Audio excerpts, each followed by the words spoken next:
Philippe Bilger, au travers d'une déclaration de Clément Beaune, souhaiterait que l'homosexualité soit banalisée, même si la tentative lui semble perdue d'avance.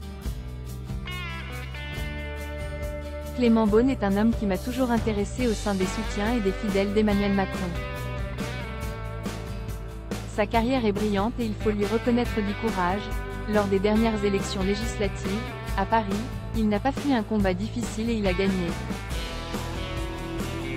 Ministre, il s'obstine à sauvegarder, lui-même venu de la gauche, cette part du macronisme.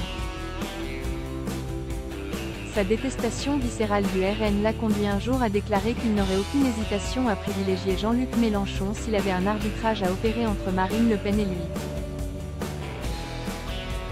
Pourquoi pas, même si une récusation des deux aurait conclu à beaucoup.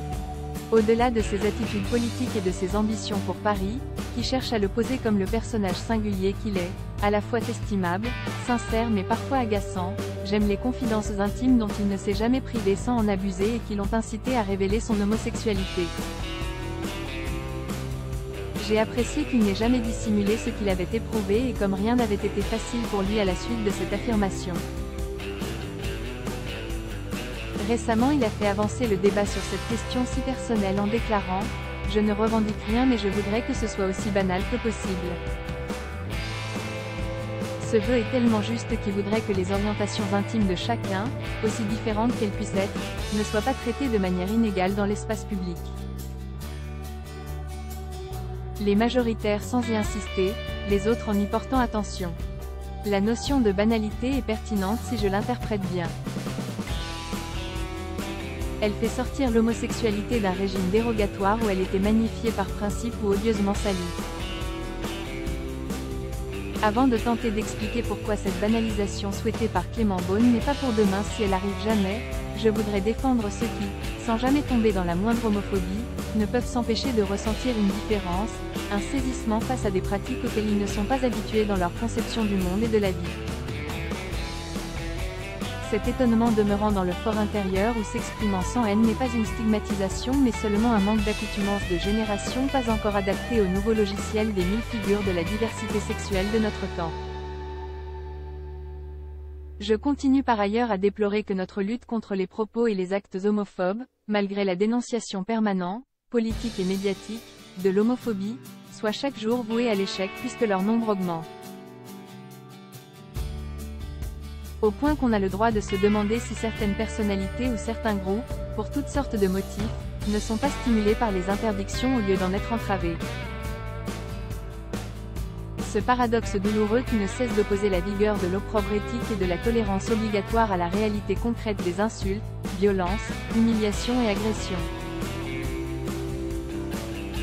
C'est d'abord à cause de cette minorité bête et agissant, invoquant sa virilité ordinaire tel un prétexte pour s'en prendre à qui ne lui ressemble pas, que l'aspiration à la banalisation de l'homosexualité manque son but. Il y aura toujours une frange pour laquelle le droit à la différence, quel que soit le sentiment suscité par cette dernière, sera lettre morte au profit de la bonne conscience de frapper qui n'est pas comme vous. Impression d'autant plus insupportable que cette hostilité renvoie probablement à une extrême fragilisation de soi. Haïr l'homosexualité est, pour quelques-uns, d'une certaine manière se rassurer soi-même. Mais ce n'est pas porter atteinte à la cause homosexuelle et au combat que ces militants, non idéologues et délirants, mènent que de soutenir qu'il existe aussi chez un certain nombre d'homosexuels un refus de la banalisation. Je n'ai pas besoin de prendre seulement l'exemple de Dominique Fernandez fustigeant les homosexuels pour leur envie de normalisation, car ils sont nombreux, ceux qui tiennent à leur place à part et souhaiteraient être à la fois remarqués et laissés tranquilles. Certains, j'en suis sûr, sont tellement persuadés de cette impossible banalisation qu'ils préfèrent se camper dans une sorte de dissidence constante aux antipodes, si j'ai bien compris, de la volonté d'un Clément Beaune. Celui-ci, s'il peut être contesté comme personnalité publique et comme ministre, il a tout sauf une charge commode. Il espérait du lourd, et il l'a eu, mérite en revanche d'être salué pour ce qu'il dit, assume, défend et cherche à banaliser. Le mur des cons Price, 18,90 € 27 UZ et new available from 2,90 € un avocat général c'est special des price.